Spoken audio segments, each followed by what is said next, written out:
जय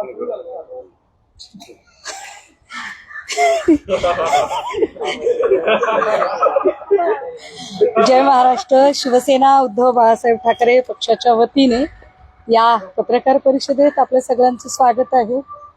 खर तर गेली 8 दिवस एक विषय माझ्याकडून जो सातत्यपूर्ण चालवला जात होता त्याच्यात बऱ्यापैकी खंड पडला होता आणि तो पुन्हा एकदा त्यातला पाठपुरावा करणं गरजेचं आहे म्हणून आपल्या सगळ्यांशी आता बोलत आहे.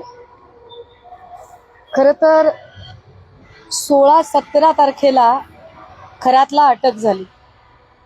त्याच्या 1-2 दिवस आधी SIT स्थापन झाली होती. या अटकेच्या नंतर साधारणतः 18 तारखेपासून आम्ही सातत्यानं या विषयातले अनेक कंगोरे लोकांपुढे आणि एकूण माध्यमांपुढे आणायचा प्रयत्न केला. आज 16 तारीख आहे, म्हणजे या घटनेला तब्बल 1 महिना पूर्ण होत आहे. मात्र या 1 महिन्यामध्ये पोलिसांपेक्षा अधिक काम माध्यम आणि आमच्यासारख्या अनेकांनी केलं. पण पोलिसांकडून ती तपासाची गती अजूनही म्हणावी तशी दिसत नाही. यामुळे आम्हाला असं सतत वाटत आहे, मुख्यमंत्री महिला प्रश्नावर गंभीर नाही आहेत का? कारण त्यांनी जर गांभीर्य दाखवलं आणि त्याचा वेग वाढवला तर कदाचित दुसऱ्या घटना घडत नाहीत किंवा घडल्या नसत्या.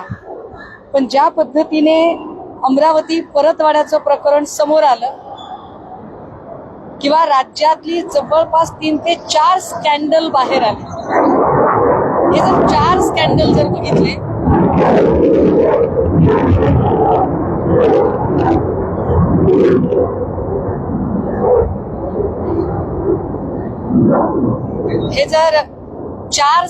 जर बघितले ज्या अर्थी तुम्ही खरात प्रकरणावर गंभीर नसता त्या अर्थी लोकांना तुम्ही एका अर्थाने गुन्हे करण्याची सूट देत आहात का? मी आज अमरावती परतवाड्याची बातमी बघताना बघितलं की परतवाड्यातला जो आरोपी आहे त्याच्या घरावर बुलडोजर चालवला गेला. अभिनंदन आहे तुमचं, चांगली गोष्ट आहे. पण परतवाड्याच्या लैंगिक शोषण प्रकरणातल्या आरोपीच्या घरावर बुलडोजर चालवणारं सरकार खरातचा आलिशान फार्म हाऊस कुणाच्या आशीर्वादाने टिकलाय हे सांगणार आहे का? परतवाड्यात ज्या तत्परतेने बुलडोजर लावलाय तो लावायलाच हवा, चांगलं झालं. पण तसाच बुलडोजर खरातच्या फार्म हाऊसवर कधी लावला जाणार आहे हा मूळ प्रश्न आहे. फक्त खरात चालवला गेला पाहिजे, कारण महिला लैंगिक शोषणाची एवढी सगळी प्रकरणं येताना आमचे काही प्रश्न राज्याच्या उपमुख्यमंत्री सुनेत्रा पवार आणि राज्याच्या महिला बालकल्याण विकास मंत्री आदिती तटकरे यांच्यासाठी आहेत. 20 तारखेला तुम्ही चाकणकरांचा आयोगाचा राजीनामा घेतला. हा तुमचा महायुती म्हणून निर्णय होता, ती जबाबदारी तुम्ही केली. पुढच्या 8 दिवसानंतर तुम्ही त्यांचा प्रदेशाध्यक्ष पदाचा राजीनामा घेतला. हा तुमचा पक्षाध्यक्ष म्हणून निर्णय होता, ती तुमची पक्षाध्यक्ष म्हणून जबाबदारी होती. तुमच्या पक्षाची प्रतिमा तुम्हाला वाचवायची होती, तुम्ही तो निर्णय घेतला. पण मुख्यमंत्री म्हणून तुम्ही काय जबाबदारी घेतली? या राज्याच्या पहिल्या महिला मुख्यमंत्री म्हणून, या राज्यातील महिलांना आश्वस्त करणारं नेतृत्व म्हणून तुम्ही काय जबाबदारी पार पाडली? सुनेत्रा वहिनी, मला मान्य आहे की आधीचे दिवस काही गडबडीत गेले, दादा गेले, सहानुभूती सगळं ठीक आहे. पण आता निवडणुका लढताय तुम्ही, आता काही काम नाहीये तुमच्याकडे दुसरं. पण निवडणुकांच्या पेक्षाही महत्वाचा प्रायोरिटीचा विषय महाराष्ट्रातल्या महिलांच्या सुरक्षिततेसाठी तुम्ही काय पावलं उचलली? कारण चाकणकरांवरची अध्यक्षपदावरून काढण्याची जी कारवाई आहे ही कारवाई तुम्ही त्या पक्षाच्या अध्यक्षा म्हणून केलेली आहे. पण महाराष्ट्राच्या पहिल्या महिला उपमुख्यमंत्री म्हणून चाकणकरांच्या अटकेसाठी एक तत्पर कारवाई करण्याचा स्टँड तुम्ही घेतला पाहिजे, जो तुम्ही अजूनही घेतलेला नाही. हे फार विशेष आहे. महिला आयोग हा महिला बालकल्याण विकास खात्याच्या अंतर्गत येतो. आदिती तटकरे, तुम्ही काय भूमिका अदा केली? ज्या तटकरे निवडणुकीच्या प्रचारात म्हणताहेत की आम्हाला सुनेत्रा वहिनींना मुख्यमंत्री करायचंय, तुम्ही तुमच्या नेत्यांना काय करायचंय ते करा, त्याच्याबद्दल आम्हाला काही म्हणायचं नाही. पण महिला नेत्या म्हणून आधी तुम्ही सक्षम आहात का ते ठरवा. फक्त नेत्यांची भाटगिरी करणं आणि किती ग बाई मी हुशार, किती ग बाई मी हुशार एवढं करणं थांबवा.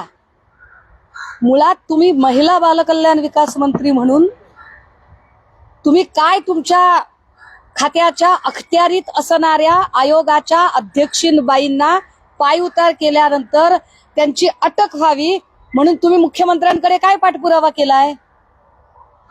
की आम्ही असं समजायचं का की तुम्हाला जिथे मंत्री करणाऱ्या अजितदादांबद्दलच तुम्हाला काही पडली नाही, तर तुम्ही महाराष्ट्रातल्या महिलांची काय तुम्ही कारवाई करणार आहात?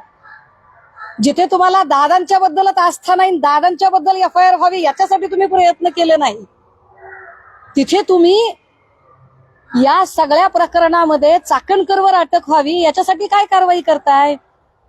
एक तरी वाक्य तुमच्या प्रचार सभा आणि सोकॉल्ड तुमच्या बिझी शेड्यूल मधनं बोला ना त्याच्यावर, की चाकणकरच्या कोणत्या फार्म हाऊसवर बुलडोजर चालवला जाणार आहे, चाकणकरला अटकेची कारवाई करण्यासाठी तुम्ही काय पत्रव्यवहार केलाय. कारण ही जबाबदारी आहे तुमची महिला नेता म्हणून. नाही तर भविष्यात तुम्ही हे बोलून घेऊ नका की मी महिला नेता आहे. भविष्यात तुम्ही हे सांगू नका की आम्ही याला महिला मुख्यमंत्री करणार आहे, त्याला महिला मुख्यमंत्री करणार आहे. जर तुम्हाला महिलांची जबाबदारी उचलता येत नसेल तर नुसती पदं घ्यायची, पदं मागायची याची अपेक्षा करू नका. तिसरी महत्वाची गोष्ट की आम्ही अगदी पहिल्या दिवसापासून डे 1 पासून सांगतो, 18 तारखेपासून मी सांगते की चाकणकरचा नुसता राजीनामा नाही, चाकणकरची अटक मला अपेक्षित होती. आता तर चाकणकरच्या आर्थिक संबंध अधिक स्पष्ट झाले. पण ज्या अर्थी प्रतिभा चाकणकर म्हणतात की नाही आपल्या सह्या बनावटच आहेत, आपल्या बनावट सह्या आहेत, आपलं तिथं काही नाहीये, आपल्याला बोलावलेलं होतं. हे आपल्याला म्हणजे काय? आपल्याला ही कोणती भाषा वापरताय तुम्ही? प्रतिभा चाकणकर जेव्हा 152 खात्यांमध्ये किंवा जे एकूण खाती आहेत त्यात माझी कागदपत्र बनावट वापरली असं जर म्हणत असतील तर KYC करताना OTP कुणाच्या नंबरवरून गेले? मग प्रतिभा चाकणकरला माहित नव्हतं आणि प्रतिभा चाकणकरला बळीचा बकरा बनवला जातंय का? कारण प्रतिभा चाकणकर पेक्षा जास्त इन्व्हॉल्वमेंट ही रुपाली चाकणकरांची आहे. पण रुपाली चाकणकरांचा राजकीय महत्वाकांक्षा, राजकीय मुत्सद्देगिरी याचा बळी प्रतिभा चाकणकर ठरत आहे का? प्रतिभा चाकणकरला पुढे केलं जाते, तिच्या 14 वर्षाच्या लेकराला पुढे केलं जाते आणि रुपाली चाकणकर वाचायचा प्रयत्न करते का?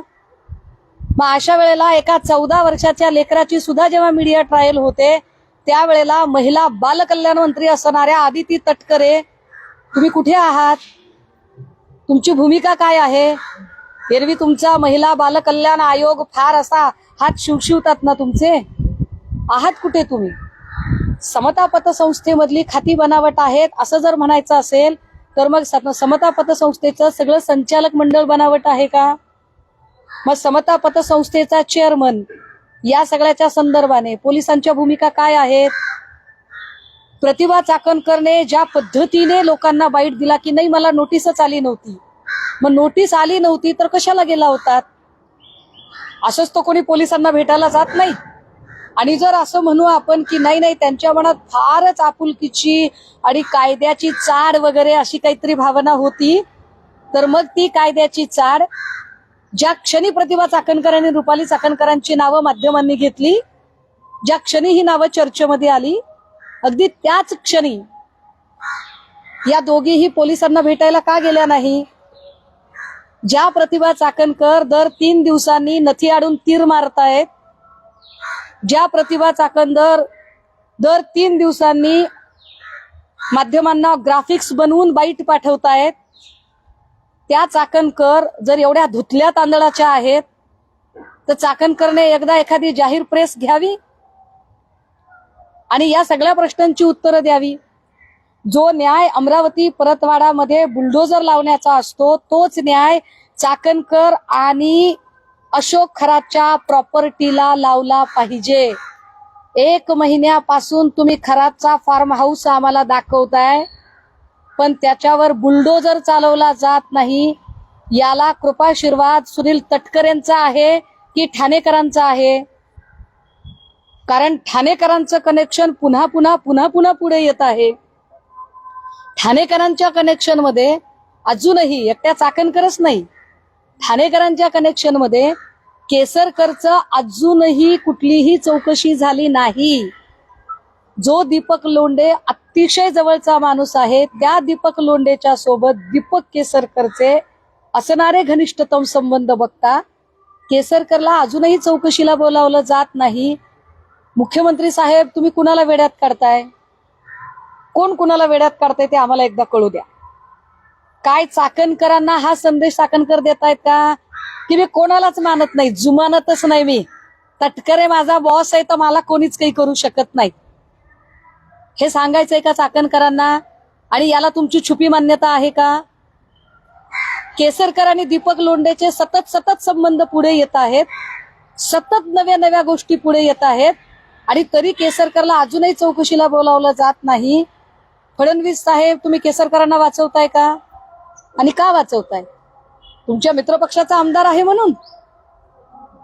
तुम्हाला जर खरंच महिला सुरक्षा, नारी शक्ती वंदना बिल वगैरे जर तुमचं चालू असेल तर तुमच्या नारी शक्ती वंदना बिलामध्ये आधी महिलांना सुरक्षितता द्या, आधी महिलांना संरक्षण द्या, आरक्षणाचं नंतर बघू.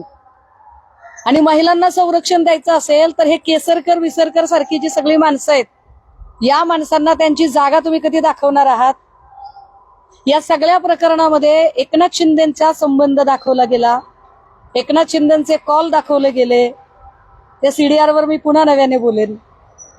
परंतु एकनाथ शिंदेची चौकशी करायची हिम्मत गृह खात्याची आहे का? मी माझ्या 8 दिवसापूर्वीच्या पत्रकार परिषदेतही हाच प्रश्न विचारला होता की कदाचित SITला स्वतःचा जो एकूण त्यांचा पोर्टफोलिओ आहे त्या पोर्टफोलिओमध्ये कदाचित DCMचा पोर्टफोलिओ त्यांना जास्त उंचीचा वाटत आहे, त्यामुळे ते DCMच्या चौकशीचे आदेश काढू शकत नाहीत, समन्स काढू शकत नाहीत.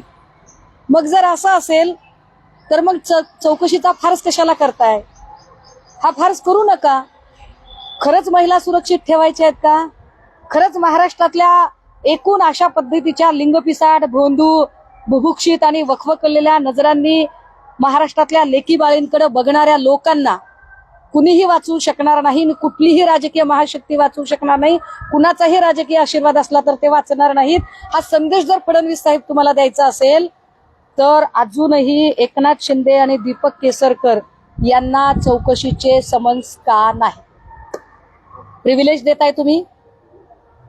एकनाथ शिंदे आणि दीपक केसरकर यांना प्रिव्हिलेज मिळत आहेत का ते सांगा. सरकारमध्ये असल्याचे प्रिव्हिलेज देत आहात का? खरात प्रकरणात प्रिव्हिलेजेस झाले ना हे. जर CDR आहे तसं जर सांगितलं जात असेल आणि तुम्ही चौकशीला बोलवत नाही तर प्रिव्हिलेज आहेत. आणि जर तुमचं म्हणणं असेल की नाही असे CDR नाहीयेत तर फडणवीस साहेब, तुम्हाला खुलं आव्हान आहे, हे आता लुपाछुपीचा खेळ बंद करा आणि जाहीरपणे सांगा की CDR खरे की खोटे? खरे आहेत ना CDR? आम्ही खरे आहेत असं मानून चालतो. चला, CDR खरे आहेत असं जर तुमचं म्हणणं असेल तर केसरकर आणि एकनाथ शिंदे यांना चौकशीला कधी बोलवणार आहात? आणि चाकणकरवर तर आता गुन्हा दाखलच झाला पाहिजे, कारण ज्या पद्धतीची इन्व्हॉल्वमेंट चाकणकरची दिसलेली आहे ते बघता चाकणकर आतापर्यंत गजाड व्हायला हव्यात. पण मी पुन्हा सांगते की प्रतिभा चाकणकरचा बळी दिला जात आहे का रुपाली चाकणकरच्या राजकीय मुत्सद्देगिरी पुढे?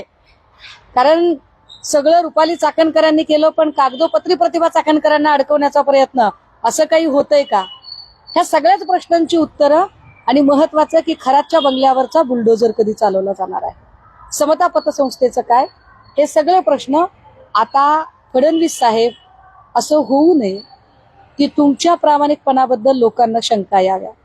कारण तुम्ही ज्या पद्धतीने, कारण उगाच असं मांजराने उंदराला सतत खेळवायचं एकदाच काय तो सोक्षमोक्ष लागू द्या ना, उंदीर सोडून तरी द्या, नाहीतर खटकन खटका पाडा. आणि एकदा काय ते महाराष्ट्राला कळू देत की याच्यामधले कोण कोण आरोपी आहेत. ते याच्यासाठी की पॉलिटिकल प्रिव्हिलेज असेल तर आम्ही वाचू शकतो असा संदेश अजिबात एकाही लिंगपिसाटाकडे जाता कामा नये. कितीही मोठा राजकीय वरदहस्त असला तरी त्याची गय होणार नाही.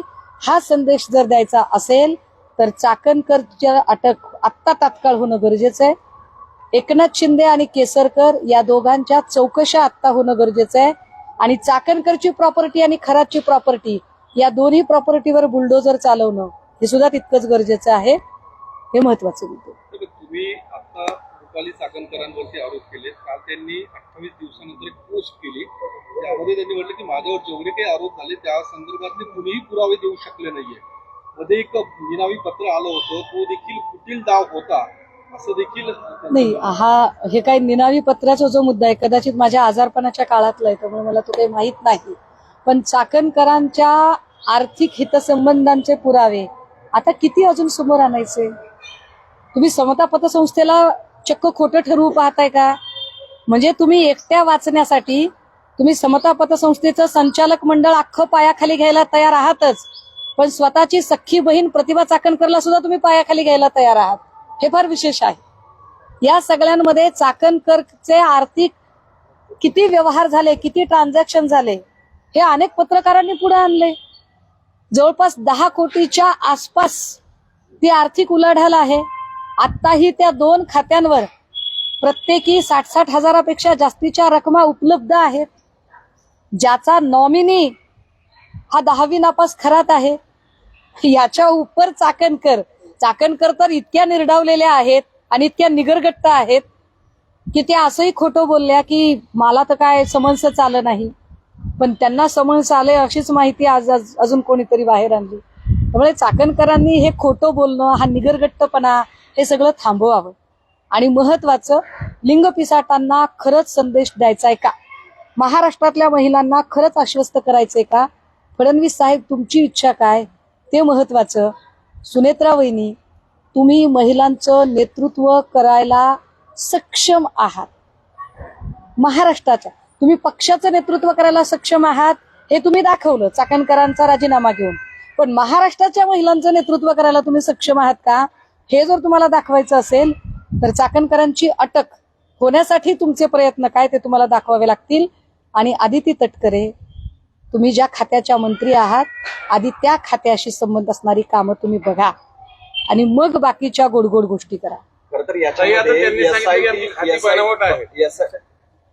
बनावट खाती आहेत म्हणे, आमच्या सह्याच नाही, ते सगळं बोगस आहे. मग तो पुरावा कसं करायचा? नाही, खाती चोर कधी म्हणणार आहे मी चोरी केली म्हणून? खाती जर बनावट असती तर केवायसी कसं काय झालं? खाती बनावट आहेत याचा अर्थ समता पतसंस्थाच बनावट आहे. याचा अर्थ समता पतसंस्थेचं जे काही संचालक मंडळ आहे ते सगळं फ्रॉड आहे. या सगळ्यांमध्ये चाकणकर केवढा मोठा गुन्हा करतायत चाकणकरांना तरी कळतंय का? कारण या पतसंस्थेमध्ये जेवढा उद्योगपतींचा पैसा असेल कदाचित तेवढाच गोरगरिबांचा सुद्धा पैसा असेल. उद्या जर हे सगळी बँक लिक्विडेशन किंवा याच्यावर काही कारवाया सुरू झाल्या तर गोरगरिबांचा पैसा सुद्धा याच्यातला अडकेल. चाकणकर स्वतःला वाचवण्यासाठी अजून किती खोटं बोलणार आहेत आणि अजून किती. आणि ह्या एवढं खोटं चाकणकर बोलतात लिलया, हसत खेळत माध्यमांशी बोलतात. याचा अर्थ चाकणकर हे डोक्यात पक्का त्यांचा माइंडसेट आहे की काहीही झालं तरी जोपर्यंत तटकरे राजकारणाच्या पटावर ताकदवर आहेत तोपर्यंत आम्हाला धक्का लागणार नाही, कारण आम्ही तटकरे लॉबीचे पाईक आहोत. दुसरी गोष्ट, एसआयटी नेमून 1 महिना झाला, ते सगळं तपास मुख्यमंत्र्यांनी एसआयटी कडे दिली. एसआयटी काय करते मग याच्यामध्ये? सगळं आता आरोग्य मुख्यमंत्री बघा, 20 तारखेला जेव्हा चाकणकरांचा राजीनामा झाला आणि माझ्या माहितीप्रमाणे 25 तारखेला वगैरे या सगळ्या संबंधाने मीच माध्यमांशी बोलताना म्हटलं की आपण एसआयटी बद्दल इतक्या लवकर जजमेंटल नको होऊया, आपण जरा त्यांना वेळ देऊ. पण त्याच्यानंतर खूप बोलून झाल्यावर 10 दिवसांनी एसआयटीने एक प्रेस कॉन्फरन्स घेतली. आम्हाला असं वाटलं की या प्रेस कॉन्फरन्समध्ये काहीतरी अत्यंत व्हॅलिड आणि सॉलिड अशी त्या मांडणी करतील. पण त्यांनी ज्या गोल गोल गोल गोल अगदी म्हणजे ज्याला एक सिंपती कार्ड खेळणं ज्याला म्हणतात, अशा पद्धतीने जी त्यांची मांडणी होती ती बघता त्यांच्याकडून फार आम्ही अपेक्षा कराव्यात अशी स्थितीच उरलेली नाही. अमरावती परतवाड्यात मला परत भीती वाटत होती की SIT स्पेशालिस्टच होतात की काय, पुन्हा सातपुत त्यांना ती जबाबदारी मिळते का काय. पण पुन्हा आभार की किमान विशालजींना ती जबाबदारी मिळालेली आहे, नशीब. आणि त्यांच्याकडून आता तुलनात्मक अधिक चांगलं काम होईल अशी अपेक्षा करूया. हे किती वाईट आहे या देशामध्ये. कोणालाच याच्यामध्ये अजूनपर्यंत ना चाकणकरांना बोलवले ना खरातच्या संबंधित पोपळे असेल किंवा इतर कोणालाच त्यांनी बोलवलं नाही. खरातच्या प्रकरणामध्ये दीपक लोंढे जितका भागीदार तितकाच दीपक केसरकर. त्यामुळे दीपक केसरकरांची चौकशी होणं गरजेचं, ललित पोफळेची चौकशी होणं गरजेचं. पोफळेच्या सोबत मी हे माझ्या मागच्या पत्रकार परिषदेतही सांगितलं, पुन्हा एकदा सांगते. पोफळेच्या सोबत नाशिकमध्ये 3-4 कंपन्या अशा आहेत ज्या कंपन्यांमध्ये एक असा स्वतःला सोकॉल्ड हुशार समजणारा पोपट सत्ताधाऱ्यांमधला त्याची भागीदारी आहे. आणि तीही भागीदारी 1-2 दिवसात मी ती पुढे आणेल. पण याच्यातल्या कुणाचीही चौकशी होत नाही, हे फार गंभीर आहे. यातला भांडेला मी पहिल्या दिवसापासून सांगते की भांडेला त्याच्या आहे त्या जागेवर पुन्हा परत पाठवणे हा न्यायच नाहीये. भांडेची अटक होणे गरजेचे आहे, कारण भांडेला SRA मध्ये आणला कुणी, भांडेला प्रमोटी कलेक्टर बनवला कुणी, भांडेची मागच्या 2 वर्षातली वाढलेली प्रॉपर्टी, भांडे आणि राहुल आय थिंक देशमुख, मला तर जरा नाव कन्फ्युज होते, यांची पत्नी, भांडेची पत्नी आणि कल्पना खरात यांचे असणारे काही संपत्तीचे विश्लेषण, हे जर सगळं बघितलं तर इतकं गंभीर आहे. आणि याच्यातलं काहीच पुढे येत नाही. याच्यानुसार काहीही कुठलीही कायदेशीर कारवाई होत नाही. म्हणून मी शब्द प्रयोग करते. नाही, मला ऐका, महिला अधिकाऱ्यांच्या कार्यक्षमतेवर मी प्रश्नचिन्ह निर्माण करायची गरजच नाही. महिला अधिकारी ज्या आहेत त्या निश्चित सक्षम असतील. महिला अधिकाऱ्यांच्या इच्छाशक्तीवर माझा प्रश्नचिन्ह आहे की तुमची इच्छाशक्ती आहे का, की तुमची इच्छाशक्ती असावी किंवा नसावी ही अजून कोणाच्या मर्जीवर अवलंबून आहे का, हे आता कळलं पाहिजे. कारण याच्यातल्या बरं हे किती कमालीचं आहे की एका वाहिनीच्या वादविवादादरम्यान चाकणकरांचा वकील असा छातीत ठोक सांगतो, एकाही SITच्या अधिकाऱ्याने हिंमत करावी आम्हाला समन्स आलंय हे सांगायची. कुठून छाती येते एवढी? एवढं चॅलेंज केलं जातं, धडधडीत खोटं बोललं जातं की अरे सरळ सरळ तुम्हाला समन्स आलेला असतानाही तुम्ही खोटं ठरवता. कुणाच्या जीवावर चाकणकर खोटं बोलतात. काही काल पोपळेंच्या घरी ईडीची रेड झाली होती. नाशिकमध्ये, पुण्यामधल्या 2 कार्यालयामध्ये त्यांच्या घरावरती अनेक मालमत्ताची चौकशी झाली, परंतु अजून मोठी रोकड जमा करण्यात आली आहे, जप्त करण्यात आली. ललित पोफळेच्या घरी रेड होणं स्वाभाविक आहे, पण या सगळ्या संबंधाने जर आपण माहिती जर गोळा केली तर अनेक राजकारणातला आणि एकूण काय म्हणता येईल वेगवेगळ्या गोष्टीतला योग साधणारे सुद्धा, असे योगायोगी असणारे असे अनेक लोक याच्यातनं पुढे येत. ताई, सकाळपासून एक बातमी होती तुमच्या शिवसेने आदित्य ठाकरे कार्याध्यक्ष होणार. सुरुवातीला चालले सगळ्यांनी शुभेच्छाही दिल्या, नंतर त्यांनी खुलासा केली की असं काही होणार नाही, पण समजा झालं तर काय अडचण आहे. मला काय म्हणायचंय, माझ्या पक्षात काय व्हावं काय नाही व्हावं हे माझ्या पक्षातले नेते ठरवतील ना. आणि महत्वाचं आदित्यदादांच्या संदर्भाने जर प्रश्न असेल तर आत्ता ते कोणत्या पदावर आहेत यापेक्षा ते ज्या विजनला घेऊन काम करत आहेत त्यांचा शब्द आमच्यासाठी प्रमाण आहे.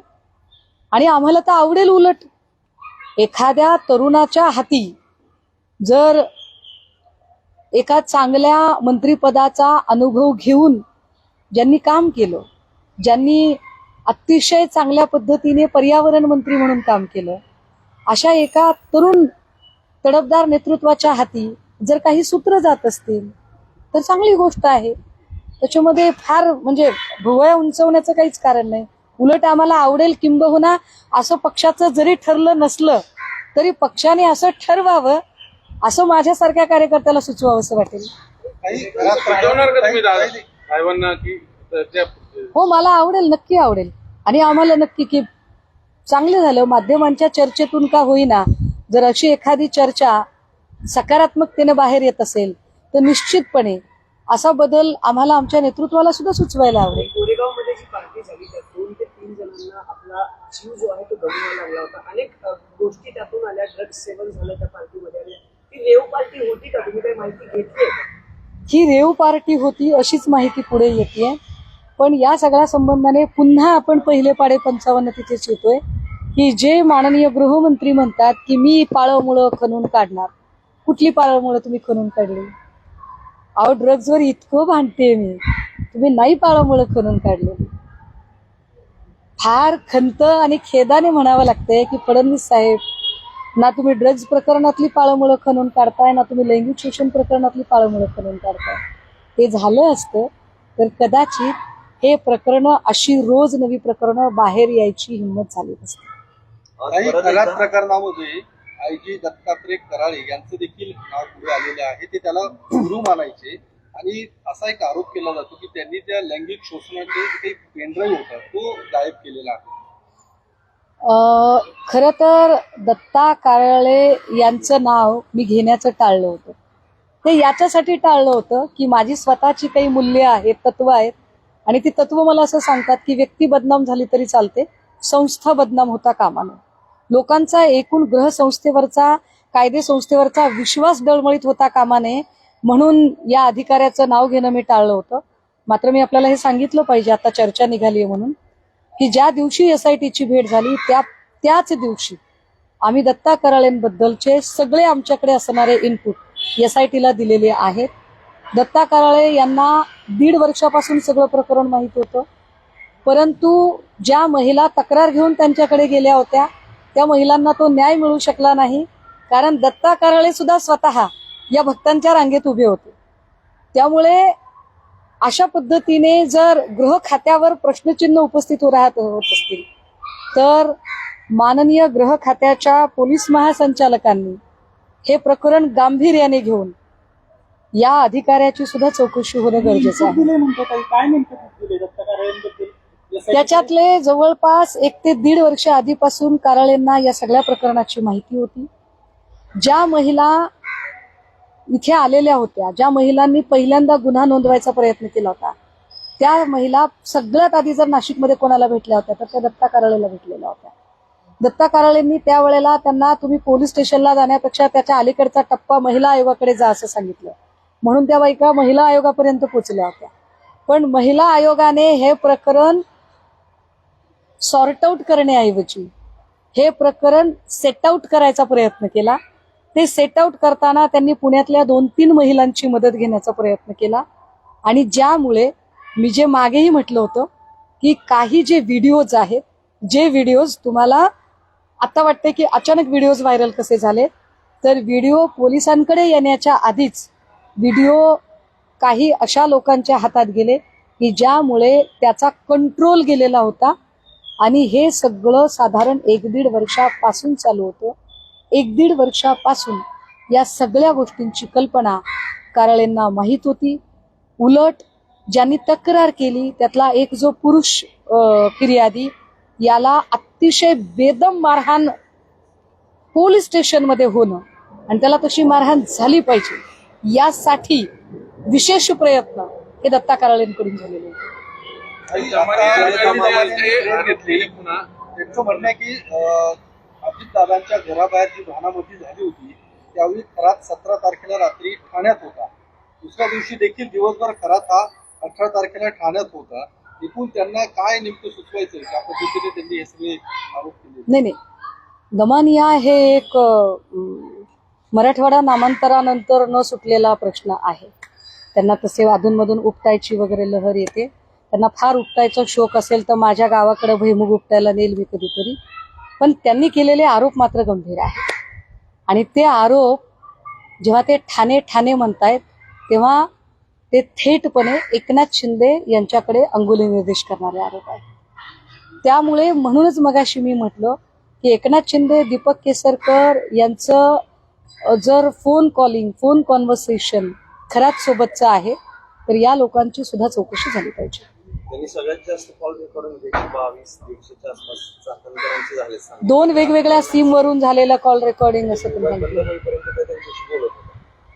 याचाच अर्थ बघा की चाकणकर किती खोटं बोलत आहेत की ज्या चाकणकर म्हणतात की व्यक्तिगत आयुष्यात कोण काय करतो त्याचा आपल्याशी काही संबंध असत नाही, पण त्याच चाकणकर बाई जर अगदी खरातला घटना घडेपर्यंत अटकेची कारवाई होईपर्यंत त्या शेवटच्या क्षणापर्यंत जर त्या संपर्कात असतील तर चाकणकर किती जास्त इन्व्हॉल्ड आहेत. आणि म्हणून मी म्हणते की प्रतिभा चाकणकर, कदाचित प्रतिभा चाकणकरचा याच्यात बळी दिला जातोय स्वतःची राजकीय कारकीर्द वाचवण्यासाठी. त्यामुळे 6 आरोपी रुपाली चाकणकरांना होणार त्यामध्ये नाही असं तुम्हाला वाटतं? SIT वगैरे काय करणार नाही? सध्या तरी चित्र असंच आहे. सध्या परंतु एक महिना झाला. जर हे असंच राहणार असेल तर मात्र इतके दिवस आम्ही पत्रकार परिषदा, पुरावे समोर आणणं असं सगळं करत आहोत. अजून आम्ही 8-15 दिवस वाट बघू, पण 8-15 दिवसानंतर SIT कोण clean sheet ची वाट बघतायत नंतर मग वगैरे अजून आमची 8-15 दिवस संयमाने वाट बघायची तयारी आहे. काही अंजली पुढे काय दमाने जयंत पाटील 8-15 दिवसानंतर मात्र मग आम्हाला रस्त्यावरची लढाई लढावी लागेल आणि चाकणकरच्या विरोधात रस्त्यावर उतरावं लागेल. तेव्हा तर पुरावे का देत नाही तुम्ही? नुसते आरोप करत तुमच्यात आमच्या काय असतं माहितीये का, शहाण्याला शब्दाचा मार.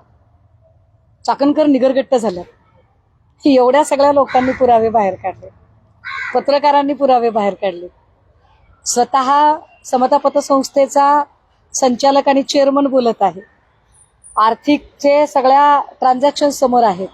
कुठल्या पुराव्याची वाट बघतायत त्या? अंजली दमानेंनी जयंत पाटलांवर देखील काही गंभीर आरोप केलेले आहे आज पत्रकार परिषद घेत. अर्थात ज्या पद्धतीने चाकणकरांचे संपर्क होऊन हे सगळं ते सुद्धा जात होते तिथं. मी म्हटलं ना की काही प्रश्न एवढे गंभीर अनाकलनीय. मला आत्ता खरं तर मी दमानियांवरती खूप काही माझ्याकडे बोलण्यासारखं, पण आत्ता दमानियांवर घसरून मुख्य फोकस हलता कामा नये. कारण दमानिया फक्त मीडिया ट्रायल करण्यात इंटरेस्टेड असतात, लॉजिकल एंडला जाण्यात नाही. आतापर्यंत त्यांनी कुठल्याही प्रकरणात लॉजिकल एंडला गेलेल्या नाही. संतोष देशमुख प्रकरणामध्ये धनंजय मुंडेचा राजीनामा हा दमानियामुळे झाला नाही, तो लोकरेट्यामुळे झालेला आहे. दमानिया या फक्त प्रेशर पॉलिटिक्स करणाऱ्या बाई आहेत, पण त्याच्यावरती न घसरता मूळ मुद्दा जो आहे खरात आणि एकूण महाराष्ट्रातलं महिला लैंगिक शोषण हे जास्त महत्वाचं आहे.